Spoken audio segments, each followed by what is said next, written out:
இப்போ என்னைக்காவது நம்ம குரு சொல்லியிருக்காங்களா, ஓ உங்களுக்கு தியானம் வரலையா, அப்போ நீங்கள் இந்த குரூப்பை விட்டு போயிடுங்க அப்படின்னு சொல்லியிருக்காங்களா?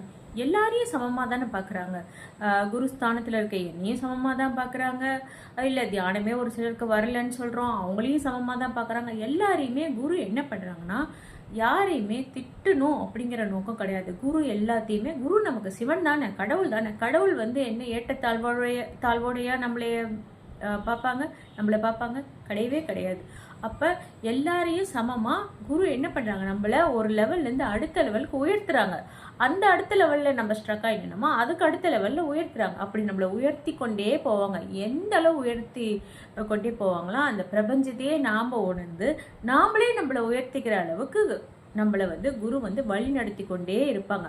இதனால தானே நம்ம இந்த குரூப்லேயே ஜாயின் பண்ணியிருக்கிறோம்.